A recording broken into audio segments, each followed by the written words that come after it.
John Rockefeller se caracterizaba por ser una persona muy tacaña.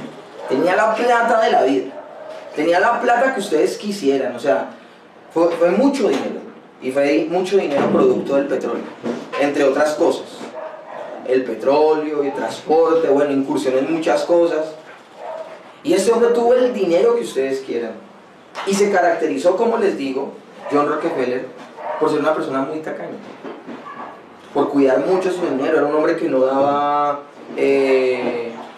algo a los meseros cuando iba a un restaurante, no les daba propina. Alguna vez le dijo a uno le dijo despectivamente: ¿usted con tanto dinero no da propina? Y él decía: porque me abstengo de dar propinas, es que soy rico. O sea, una persona tacañísima. Y este hombre está reunido, que quiero ilustrar algo con este hombre, y es que este hombre está reunido con su grupo de negocios en una reunión muy importante, y de alguna manera irrumpe una mujer que está en una situación tan paupérrima y tan difícil, que está viviendo en la calle con sus 3 hijos.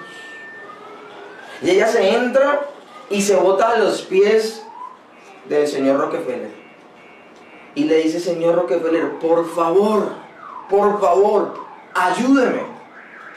Mucha gente se acercaba a John Rockefeller a pedirle ayuda económica.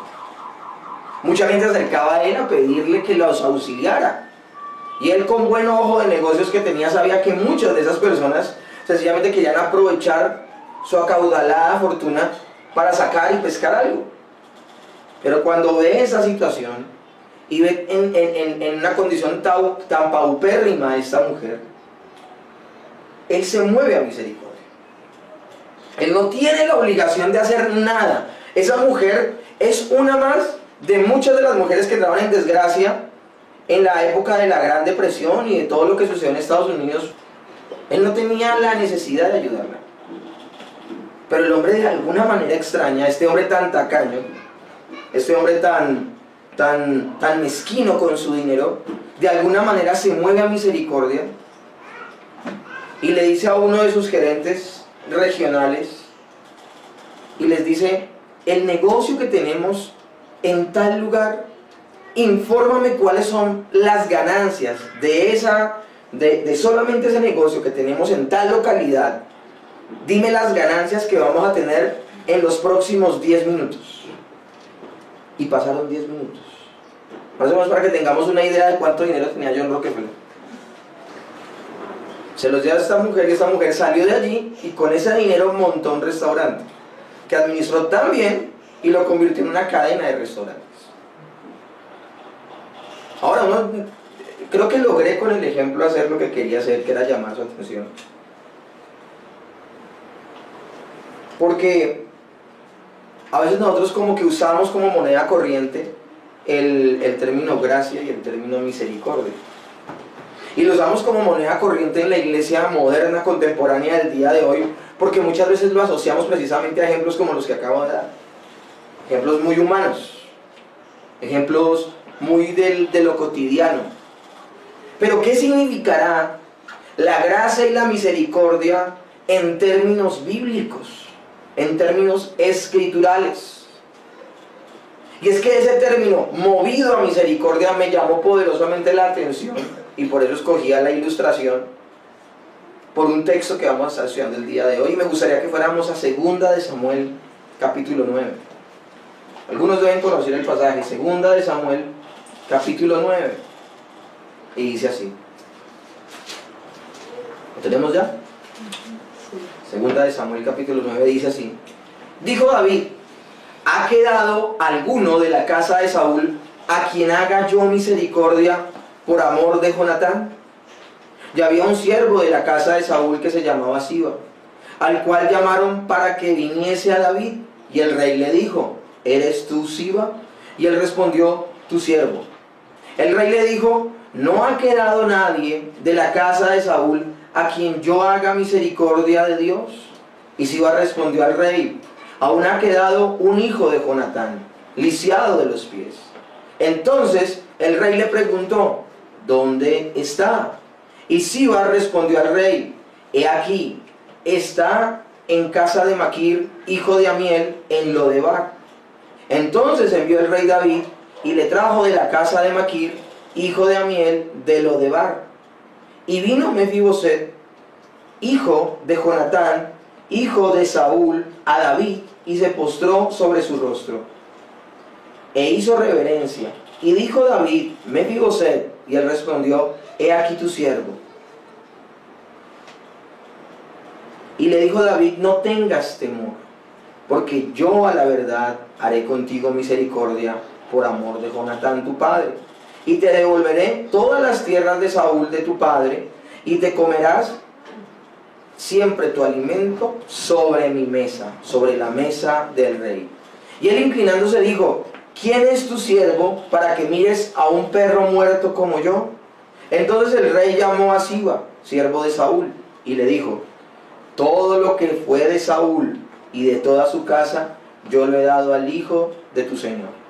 Tú pues le labrarás la tierra, tú con tus hijos y tus siervos, almacenarás los frutos, para que el hijo de tu señor tenga pan para comer, pero Mefiboset, el hijo de tu señor, comerá siempre a mi mesa. Y tenía Siba 15 hijos y 20 siervos. Y respondió Siba al rey, conforme a todo lo que tú has mandado, mi señor el rey, a su siervo, así hará tu siervo. Mefiboset, dijo el rey, comerá a mi mesa como uno de los hijos del rey. Y tenía Mefiboset un hijo pequeño que se llamaba Micaía, y toda la familia de la casa de Siba era sierva de Mefiboset. Y moraba Mefiboset en Jerusalén, porque comía siempre a la mesa del rey, y estaba lisiado de ambos pies. Amén y amén. Esta historia es maravillosa. Me tomé el tiempo de leer verso a verso y no explicársela, porque hoy voy a hablarles de varias historias que hay implícitas en esta historia, y esas sí se las voy a contar, solo les voy a decir los textos bíblicos. Para poder ambientar y entender este texto, primero que todo quiero hablarles de la cultura de la monarquía. La monarquía, en primera instancia, ¿cómo se hereda el trono de un rey a otro? ¿Cómo se hereda? ¿Por línea qué? Sanguínea. Y yo les pregunto algo. Eso empezó a entenderlo el pueblo de Israel porque el primer rey que tuvo el pueblo de Israel fue ¿quién? Saúl. Ahora, Saúl tiene una vida pública muy diferente a la vida privada que nosotros sabemos de Saúl, porque es que nosotros vemos la vida de Saúl es a través de los ojos de Dios que todo lo ve. En la Biblia quedó plasmado de esa manera.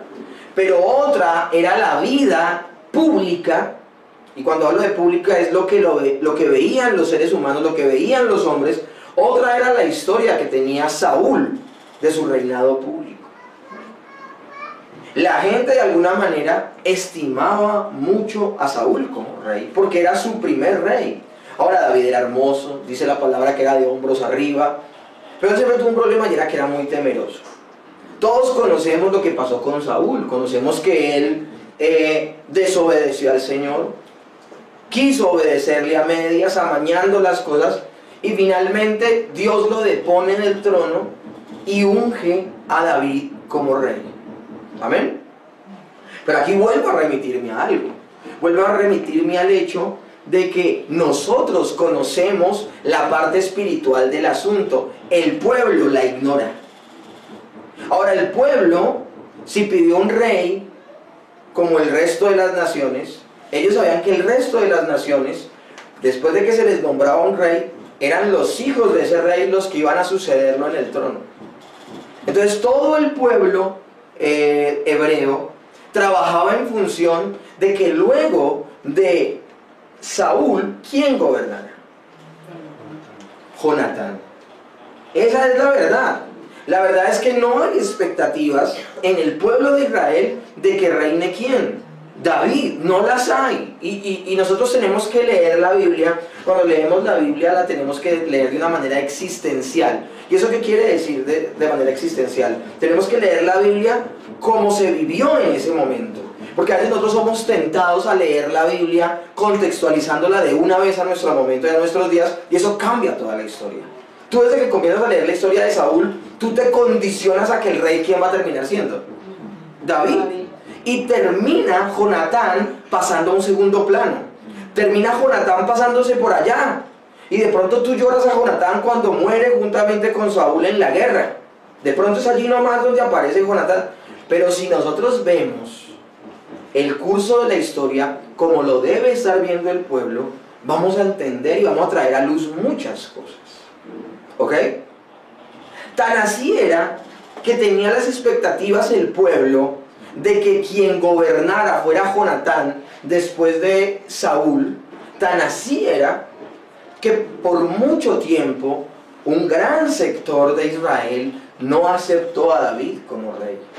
Cuando a David lo ungen como rey, él solamente fue rey por 7 años, fue solamente rey de Jerusalén, no más. Solo Jerusalén, solo Belén, solo la tribu de Judá lo aceptó como ¿qué? Como su rey. Y luego, porque el resto lo veía a él como una persona que se había aprovechado de que cayó en desgracia la familia de Saúl, y él se autopuso como rey. 7 años pasaron para que luego de esos 7 años todo Israel en Hebrón ungieran a David como rey. A David lo ungen como rey 2 veces. Porque realmente la gente estaba escéptica con lo que estaba sucediendo. Y si yo abordo la historia de esta manera, voy a entender un poco más lo generoso que fue David. Ahora, ¿qué vamos a hacer? Vamos a leer el texto, vamos a estudiarlo punto a punto, y luego de leerlo punto a punto vamos a conectar el Antiguo Testamento con el Nuevo Testamento, que estamos obligados a hacerlo. Alguien ayer en la capacitación que le daba de la clase del jueves, se la di a alguien ayer, esa persona me preguntaba sobre aquellas personas que decían que ya no era necesario leer el Antiguo Testamento, que solo teníamos que enfocarnos en el Nuevo Testamento, porque era donde hablaba que Cristo era el protagonista, que el Antiguo Testamento ya no. Y yo le decía a esta persona, mira, si yo me olvido del Antiguo Testamento y solo me enfoco en el Nuevo, estoy cercenando la Escritura. Y la palabra de Dios dice que toda la Escritura es inspirada por Dios. Y aunque cuando se escribió ese pasaje solo se refería al Antiguo Testamento, al día de hoy todos tenemos claro que tanto el Antiguo como el Nuevo es Escritura. Y un teólogo lo expresaba de maravillosa forma al decir: el Nuevo Testamento brilla con más intensidad en sus colores cuando lo vemos a la sombra del Antiguo Testamento. Y eso es lo que vamos a hacer el día de hoy. A la luz del Antiguo Testamento vamos a ver verdades espirituales que podemos ver en este texto que se cumplen en el Nuevo Testamento. Porque aún hay pasajes de la Biblia donde en el Antiguo Testamento podemos ver figuras de Cristo y podemos ver figuras de verdades escriturales. Amén. Así como un José, al ser el hijo amado, tiene que volverse esclavo y luego un prisionero, José, como tipo de Cristo, que era el hijo amado de su padre y tuvo que ser tomar forma de ¿qué? De siervo, y luego ser prisionero para dar su vida por muchos. Y luego pasó a estar sentado a la derecha del hombre de más poder, José. Y es una figura, sigue siendo una figura de Cristo, porque Cristo, luego de ser elevado y luego de haber resucitado, está sentado ¿dónde? A la derecha del Padre. Entonces vemos nosotros cómo en las Escrituras hay muchas figuras de Cristo en el Antiguo Testamento. Y en este pasaje nos vamos a dar cuenta maravillosamente cómo podemos ver ese caso que les estoy contando. Cómo podemos ver que brille el Nuevo Testamento y cómo brille Cristo sobre todo en pasajes como estos. Dice la palabra de Dios de la siguiente manera: dijo David, ¿ha quedado alguno de la casa de Saúl a quien haga yo misericordia por amor de Jonatán? Quiero que pensemos en David, no como David en este pasaje, sino pensemos en David como el rey de Israel. ¿Ok? Aquí ya ha pasado mucho tiempo. Aquí ya ha pasado mucho tiempo, les digo, porque nos vamos a dar cuenta que Mefibosé ya es alguien grande, ya es alguien mayor, de hecho ya tiene un hijo.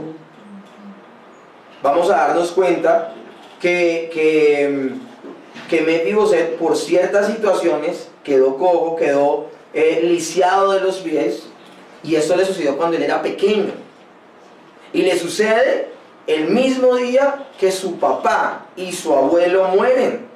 O sea, él queda lisiado de los pies cuando matan en esa guerra a Saúl y a Jonatán. Entonces ha pasado mucho tiempo. Y si ha pasado mucho tiempo, quiere decir que esto sucede cuando David ya reina sobre todo Israel, donde ya es un rey aceptado por Israel. Ahora, lo que me llama a mí la atención en el versículo 1, donde dice: ¿ha quedado alguno de la casa de Saúl a quien haga yo misericordia por amor de Jonatán? Miren, lo que está haciendo David es algo atípico completamente.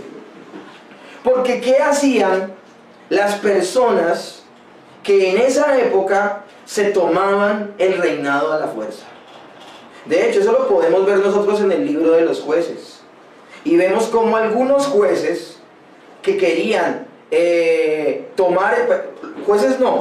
hijos de los jueces que querían tomar el lugar de otras personas, acababan con sus hermanos y ellos gobernaban sobre la nación. ¿Pero cómo? A costa de matar a los que debían heredar el poder. O sea que eso se volvió una costumbre.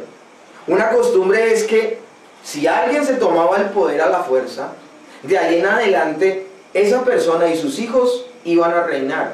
Pero esa persona que estaba reinando se iba a asegurar que no quedara vivo ningún hijo y ningún nieto, y nadie que pudiese heredar el trono de manera genuina quedara vivo, porque era una potencial amenaza para que él en algún momento lo depusiera. ¿Me comprenden? Pues aquí David hace algo atípico, porque lo que debería hacer cualquier persona impía es detectar a los hijos de Saúl, a los nietos de Saúl, y qué hacer con ellos. Eliminarlos. Porque podía haber el peligro de que en algún momento ese hijo de Saúl tomara fuerza y reinara de manera legítima para el pueblo, porque obviamente sabemos que a David lo puso Dios, que reinara de manera legítima, supuestamente, a los ojos de los hombres, y los reyes lo que hacían era eso, eliminar a su competencia. Pero ¿qué está haciendo David? David está haciendo todo lo contrario. David no ve a la familia y a los descendientes de Saúl, no los ve como potenciales enemigos, sino que quiere extender ¿qué? Su misericordia. El rey, el hombre con más poder en toda esa nación, el que podía mover un dedo y hacer su voluntad, ese rey podía hacer lo que quisiera. Y él dice: quiero extender mi misericordia sobre la casa de Saúl, y en particular sobre los hijos de Jonatán, por amor de Jonatán. ¿Y por qué por amor de Jonatán? Porque él hizo un pacto de amistad con Jonatán. Jonatán le guardó la vida a David en algún momento.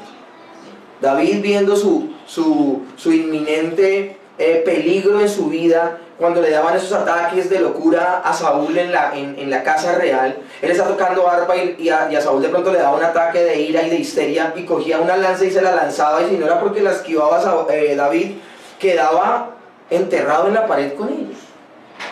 Cuando sucede esto la segunda vez, David sale corriendo y Jonatán le dice: mira, quédate en el bosque 3 días y yo voy a decirte si en verdad corre peligro tu vida o no. Espera. Y ahí hacen una estrategia donde si él bota las flechas más lejos, quiere decir que se vaya corriendo porque su vida corre peligro, o si las flechas caen más acá cerquita de Jonatán, era que estaba a salvo. Y definitivamente Jonatán habla con el papá y el papá lo coge del cuello a Jonatán y le dice: ¿no entiendes que David es nuestro enemigo y que hay que matarlo? Y ese día Jonatán se dio cuenta que corría en verdad peligro la vida de David.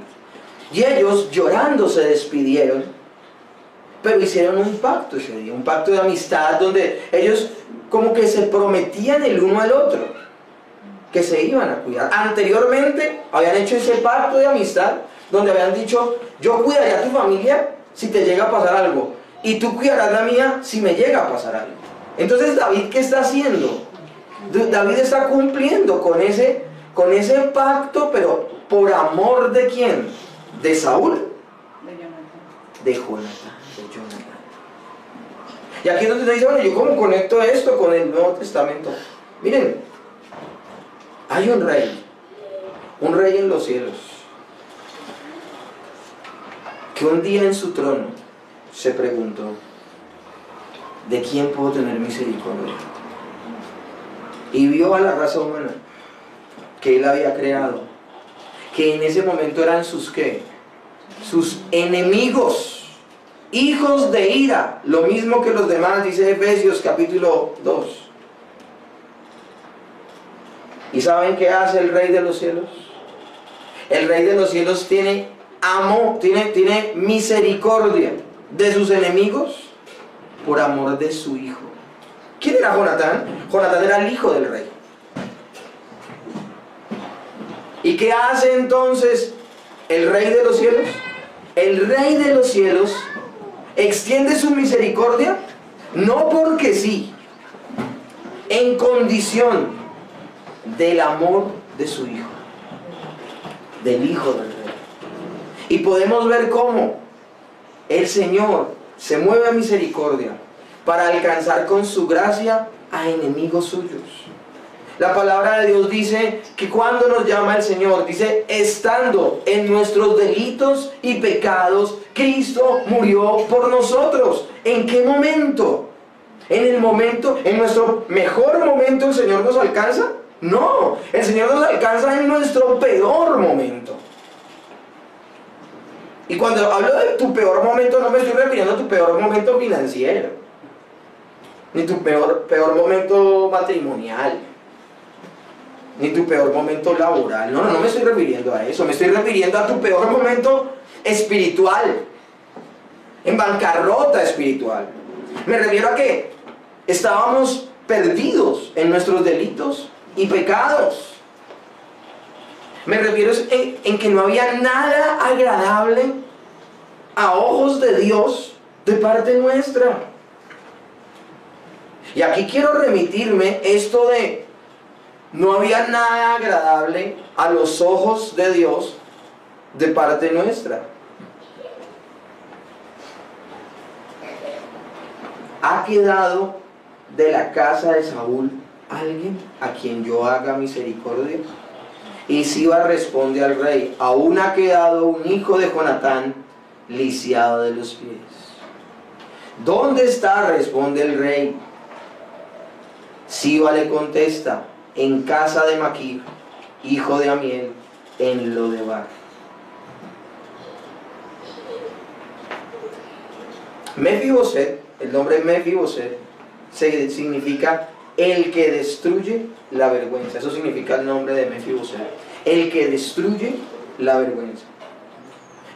Haciendo un escrutinio de las escrituras, uno se da cuenta en Primera de Crónicas 8:34 y Primera de Crónicas 9:40 que Mefiboset lleva el nombre antes de Mefid Baal, que significa el Señor lucha. Pero a él le cambian el nombre por la persecución que se empieza a hacer al culto falso de Baal, y se le quita ese nombre y se le pone Mefiboset, que significa el que destruye la vergüenza. Ahora, en la condición en la que está Mefiboset y en la situación que está viviendo él está viviendo una vida de vergüenza.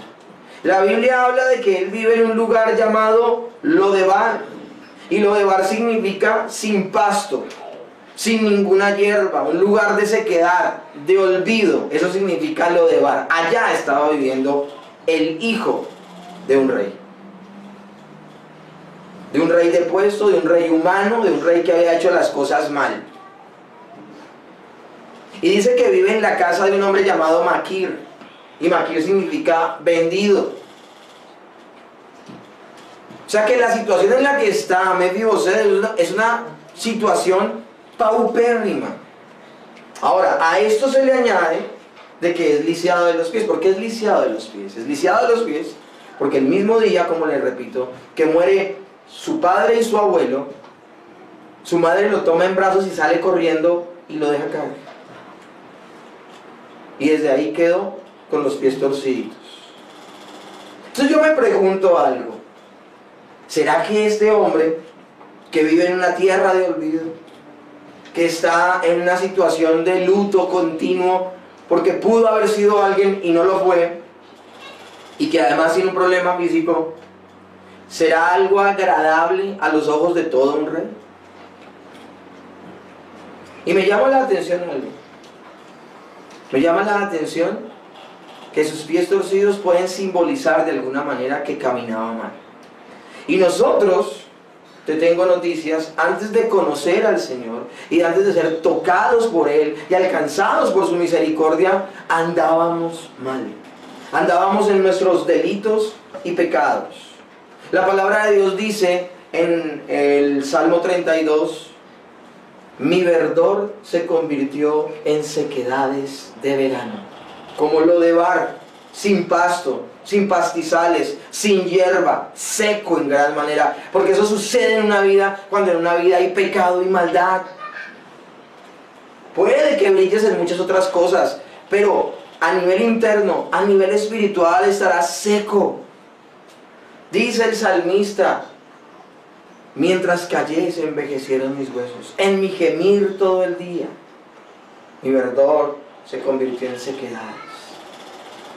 Dice, por lo tanto confesaré mi transgresión al Señor. ¿Qué hizo el salmista? El salmista precisamente es el rey David, quien compuso el Salmo 32, producto de su pecado con Betsabé. Y él lo que hace es plasmar en la escritura que no hay cosa mejor para el pecador que acercarse a Dios. No hay cosa mejor para el pecador que poderse acercar al Señor. Pero escúchenme bien, estamos en una condición tan paupérrima como pecadores que nosotros mismos no somos capaces de tomar la iniciativa y acercarnos a Dios. La palabra de Dios dice, no es que nosotros le hayamos amado a Él, sino que Él nos amó a nosotros. En esta relación de amor, ¿quién tomó la iniciativa? Pregunto yo. La tomó Dios. Como en el pasaje vemos que ¿quién tomó la iniciativa de extender misericordia y llamar a un don nadie a sentarse en la mesa del rey? ¿De quién fue la iniciativa? Del rey David. Absolutamente del rey David. Y no llamó a la mesa al mejor de lo mejor. David sabe lo que es ser llamado sin ser nadie. David sabe lo que es ser llamado a un lugar por Dios cuando los hombres no lo tuvieron en cuenta para no ser llamado. Porque a David no lo invitaron el día en que iban a ungir al rey de Israel. Invitaron a sus 7 hermanos, pero no lo invitaron a él, porque lo consideraban indigno. Y de hecho lo era. Que a veces nos pintan un cuadro que nada que ver. David era tan indigno como sus otros 7 hermanos de ser rey de Israel. Sencillamente Dios despertó el corazón de David a hacer cosas que sus hermanos no hacían. Pero no porque David fuera mejor. Hasta en la Biblia se habla de características de David, pero David fue quien fue porque Dios actuó en su corazón. Amén. Y siempre la iniciativa en esta relación de amor la tomará el Señor. Ahora, el Señor tomará la iniciativa, tocará tu vida, despertará tu espíritu, y ahí sí, tú te movilizarás a buscar a Dios. Parecerá que es tu iniciativa. Un día tal vez estás allí como preocupado y diciendo, no, yo quiero cambiar, quiero hacer las cosas bien, y te da por congregarte en una iglesia, por leer la Biblia, por prestarle atención a un predicador, por capacitarte en un seminario. Pero eso no quiere decir que nació de ti. Quien despierta esas cosas, ¿quién es? Dios. Aparentemente parecería que la criatura está tomando la iniciativa, pero como en el pasaje estamos viendo hoy, la iniciativa la tomó el Rey de los cielos. Ahora, Mefiboset tenía la oportunidad de escuchar ese llamado y llenarse de temores. Mefiboset pudo haber tomado el camino de escuchar la invitación del rey y decir, esto es una emboscada, esto es una trampa, lo que él quiere es eliminarme, lo que él quiere es acabarme, lo que él quiere es destruirme, y no aceptar. Pero Mefiboset oyó la voz del rey. Juan capítulo 10 dice, mis ovejas oyen mi voz y me siguen. Mis ovejas oyen mi voz y me siguen. Y está allí Mefiboset presente delante del rey, y una de las características que más me llama la atención dice así: y le dijo David, ¿a quién? A Mefiboset, no tengas temor porque yo a la verdad haré contigo misericordia por amor de Jonatán tu padre. Pero ¿por qué el Señor le dice que no tenga temor? Porque miren cómo se presenta Mefiboset delante del rey. Y Mefiboset, hijo de Jonatán, hijo de Saúl, dijo a David, mientras se postraba con su rostro a tierra y haciendo reverencia. Mefiboset le pregunta al rey, he aquí a tu siervo, ¿por qué pones tus ojos en un perro muerto? Miren, nunca una persona que Dios está despertando espiritualmente, nunca una persona que se está acercando a Dios y de verdad Dios está haciendo una obra en su interior, nunca una persona en la cual Dios está alumbrando su entendimiento, nunca en una persona en la cual Dios está permitiendo que nazca de nuevo, su proceso iniciará con alegría, sino su proceso iniciará con una profunda humillación por reconocer su estado. Yo por mucho tiempo pensé que lo que caracterizó mi conversión fue la alegría, como que lo que se me quedó a mí fue la alegría de la reconciliación. Echando cabeza, lo que se me quedó de pronto en mi inventario, en mi imaginario, fue la alegría de la reconciliación. Pero luego al leer la escritura, al ver muchos pasajes, como que traía memoria, y lo primero que el Señor causó en mi vida fue una profunda como insatisfacción. Y no una insatisfacción por no tener lo que quería en este mundo aquí y ahora y en este mundo vano, no. Cuando a mí me predican del Evangelio, todo lo que yo le había pedido a la vida lo tenía. Yo le había pedido un buen trabajo, le había pedido solvencia económica, que no me fregara la vida a mi mamá en cuanto a que yo pudiera hacer todo lo que quisiera. Era muy joven en esa época, tenía 21 años. Había pedido ser popular entre mis amigos. Había pedido a la vida, porque ni siquiera era Dios, le había pedido a la vida que tuviera una bonita novia. O sea, todo lo que rodeaba mi vida era vanidad, era vano, porque no pensaba, yo no pensaba en lo trascendental, no pensaba en la vida eterna, no pensaba en ese tipo de cosas. Y lo tremendo del asunto fue que todo lo que le pedí a la vida, todo lo tuve. Yo a ti no te puedo decir que cuando yo conocí a Dios fue como el típico personaje que lo respeto mucho, pero que se ha vuelto muy popular en nuestra cultura. El típico personaje que se sube al bus diciendo que, mejor dicho, se metió toda la droga de la vida y mató y comió del muerto. Y que luego se convirtió a Cristo. No, ese no fue mi caso. Supuestamente yo estaba en mi mejor momento, supuestamente yo. Pero pasó el tiempo y aunque había obtenido todo lo que quería, yo me sentía vacío. Y empezó a venir una profunda insatisfacción en mi ser, donde yo sentía que algo faltaba, donde yo sentía que no era de lo mejor. Y en ese tiempo me empecé a dar cuenta que la buena persona que yo decía ser no lo era tanto, y empecé a hacer cosas que hasta yo me alarmaba de las cosas que podía hacer, donde yo decía, pero ¿cómo puedo estar haciendo esto? Cosas que a veces le criticaba a otros, yo las empecé a hacer. C.S. Lewis dice, me enteré de lo malo que podía hacer solo cuando intenté ser bueno. Y en ese momento donde yo pensé que era de lo mejor, me empecé a enterar que era de lo peor. Y en ese momento me predican de Cristo.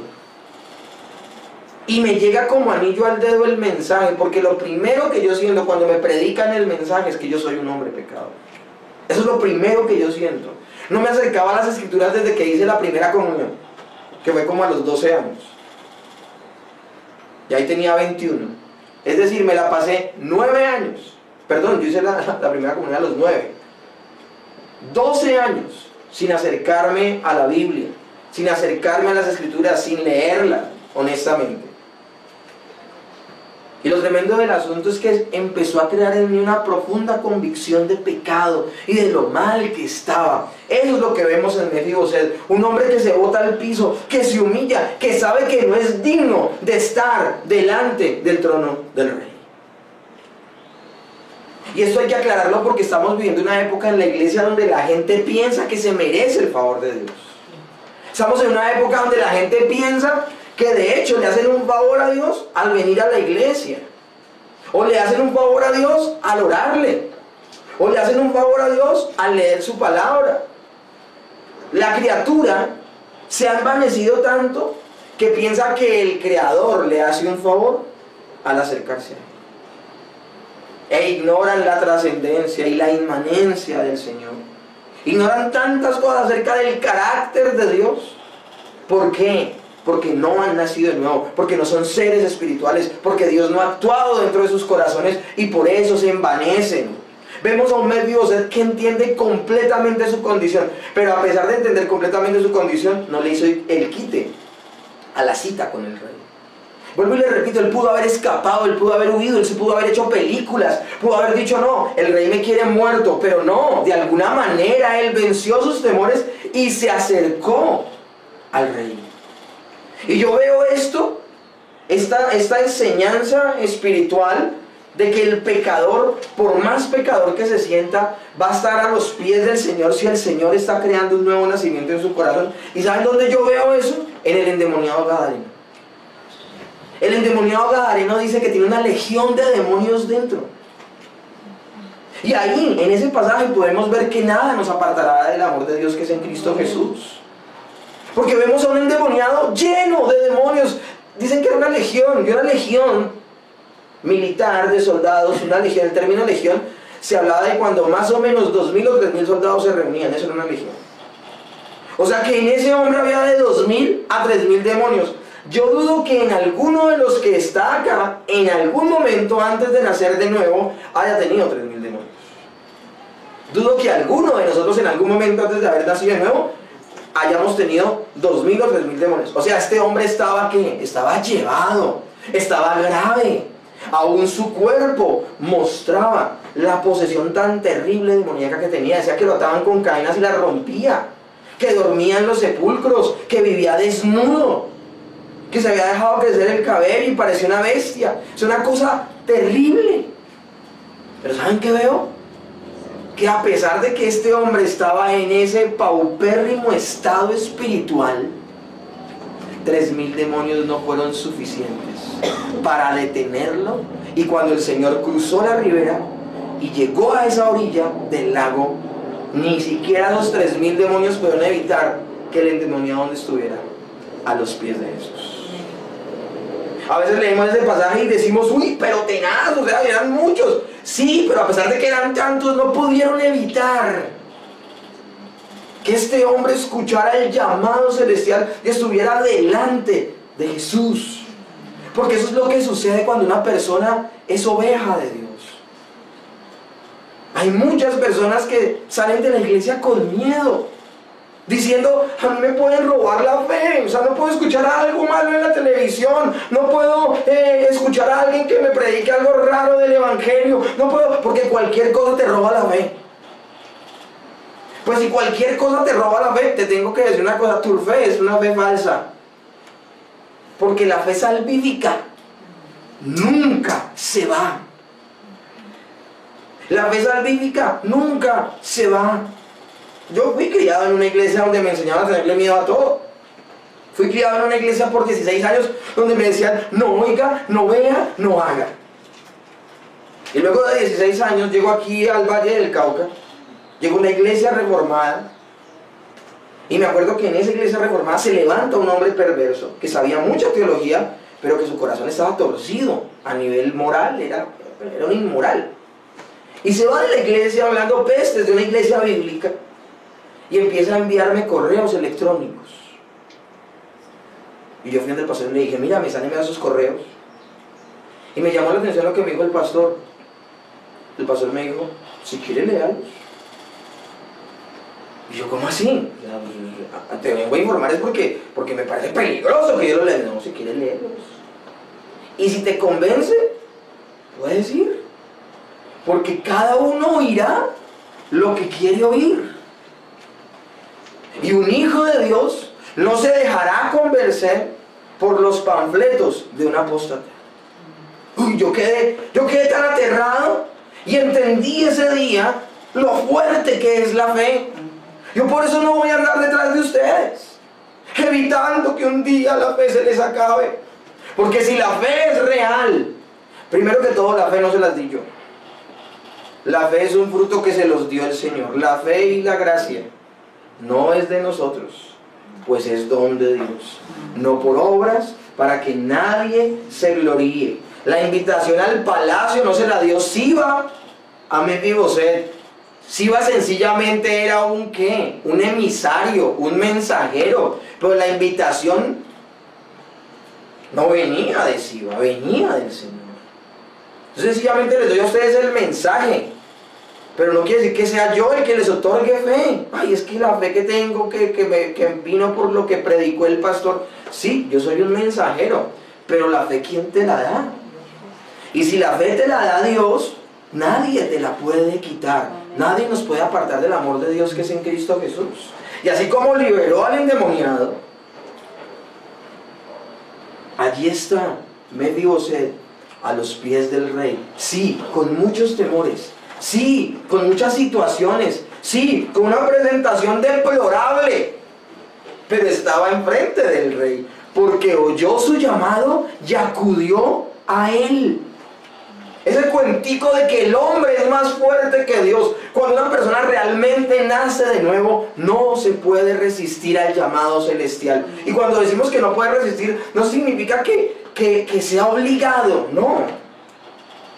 Es que es un llamado irresistible. Un llamado que no puede resistir el creyente, y por eso se acerca al Señor maravillosamente. Y tenía Mefiboset un hijo pequeño que se llamaba Micaía. Y toda la familia de la casa de Siba era siervos de Mefiboset. Y moraba Mefiboset en Jerusalén, porque comía siempre a la mesa del rey. Estaba lisiado de ambos pies. Y esto es maravilloso, porque luego de que se levanta de esa condición y el Señor lo invita a pasar a la mesa, habla de momentos de transición. Le comentaba a los que están en teología sistemática de una situación que viví esta mañana. Esta mañana me llamó un amigo mío que no hablaba con él hace mucho tiempo, y pues por cuestiones de capacitación y que le estoy enseñando teología, volvimos a tener contacto. Y él me decía que estaba pasando por una lucha muy fuerte en un área de su vida y que sentía que estaba en pecado. Me pareció muy lindo y muy honesto de su parte que él me contara. 6 de la mañana, ese hombre no durmió. Yo creo, ¿quién se levanta a las 6 de la mañana un domingo? Pues solamente alguien que Dios está despertando para santificarse. Empecé a enviar las clases de teología, y cuando pone el hombre, y me llama la atención que él me empezó a decir en qué estaba mal. Y decía, yo siento que estoy en pecado, y me empezó a declarar, me empezó a confesar, cosa que ni siquiera es necesaria si tú lo haces delante de Dios. Pero él en su proceso lo empezó a hacer. Yo la clase que tenía que dar hoy de seminario hablaba de la justificación posicional, es decir, que Dios nos ve santos porque las obras perfectas de Cristo se nos atribuyeron a nosotros. Lo que cantábamos ahorita en la canción de Glorioso Intercambio, en el himno de Glorioso Intercambio. Pero no era el momento para que yo le predicara a él de esa doctrina. No era el momento que yo le predicara, y eso lo pude tener claro cuando hablé con él hoy. Lo tenía ahí en mi clase, y era lo que le tenía que decir a los estudiantes que estaban en esa clase. Pero no era lo que le tenía que decir a ese joven, porque ese joven tenía que vivir ese momento de dolor, de tristeza y de angustia que le produce el pecado. El creyente moderno le tiene miedo a sentirse incómodo con el pecado y a sufrir por él, cuando algo maravilloso que puede suceder es que sintamos el dolor de haberle fallado a Dios. Por eso David no le evita a Mefiboset la humillación, no se la evita, permite que él la exteriorice y luego lo invita a sentarse a la mesa. Nosotros no podemos intervenir en los procesos de Dios en las personas. La iglesia se ha vuelto tan bonachona que al día de hoy sencillamente no, que nadie se sienta mal. Y de hecho, muchos predicadores perversos acallan la voz de la conciencia de las personas, que les dice: cambia tu vida, reflexiona, porque leen la Biblia y desde el púlpito dicen: no, eres lo mejor, eres un campeón, eres la princesa de Dios, todo lo que tus manos tocaran prosperará, cuando la Biblia habla de otra cosa. Y acallan la conciencia, de las conciencias de las personas, la voz de la conciencia. Uno como persona espiritual debe permitir los procesos de Dios en la gente. Y hay un momento muy importante en la conversión. La conversión se compone por dos elementos: fe y arrepentimiento. Fe en lo que escuchas. Estás escuchando la palabra y tienes fe. Empiezas a comprender que Jesús murió por ti, empiezas a comprender los elementos de la salvación, empiezas a comprender los elementos que hay en el plan de redención del Señor, los empiezas a comprender y los crees, los abrazas. Eso es fe. Pero luego examinas bajo esa fe tu estado y ¿sabes qué haces? Te arrepientes. Si no es fe y arrepentimiento, no es conversión, porque conversión significa cambiar. Y si yo estoy bien, si yo me siento bien, si siento que no hay necesidad de cambios, ¿cómo qué conversión hay? Mefiboset estaba a punto de ser un miserable de la calle a ser hijo del rey. Estaba a punto de dejar de ser un mendigo. Estaba a punto de dejar de ser un don nadie, un enemigo del rey, a pasar a ser hijo adoptivo del rey. Hijo adoptivo del rey. Porque Mefiboset es eso. Es un hijo adoptivo de David. Y eso somos nosotros. El único hijo natural de Dios es Jesús. Pero fuimos aceptos en el amado. ¿Por qué fuimos aceptos? Por amor del hijo del rey. Así como Mefiboset fue acepto por el rey, por amor del hijo del rey. Y esto es maravilloso, porque luego, una vez que fue llamado, que él se siente perdonado, que él siente que la gracia y la misericordia lo alcanzan y se puede sentar en la mesa del rey, una vez que se sienta en la mesa del rey, nunca se dejó de sentar en la mesa del rey. La palabra de Dios habla que más adelante, en 2 Samuel 21:7, se habla de que los gabaonitas vienen pidiéndole a David justicia. Porque los gabaonitas fueron víctimas de Saúl cuando estaba vivo, y él, por decisiones completamente injustas, acabó con mucha gente de su pueblo. Y los gabaonitas, apelando a la ley del talión, le dicen: mira, la casa de Saúl pecó contra nosotros, y por eso demandamos que los varones de la casa de Saúl mueran. Entre la lista estaba Mefiboset. Entre la lista estaba Mefiboset. Y el rey dijo: a Mefiboset no me lo toca. La ley de Dios demanda tu cabeza. La ley de Dios demanda que tú mueras irreprensiblemente por no haberla cumplido. La ley de Dios demanda que tú te pierdas en tus delitos y pecados.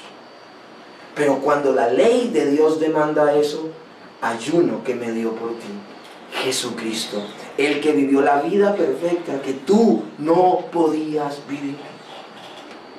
Porque una vez que el mendigo pasa a ser hijo del rey, una vez que el pordiosero, el pecador, el maldito pasa a ser hijo de Dios, nunca dejará de serlo. Una enseñanza que tenemos, además de todas las que hemos escuchado en este momento, una enseñanza que debemos tener en nuestros estudios de la palabra de Dios, es que de alguna manera todos los pasajes de la Escritura, de alguna manera, nos conducen a Cristo. Amén.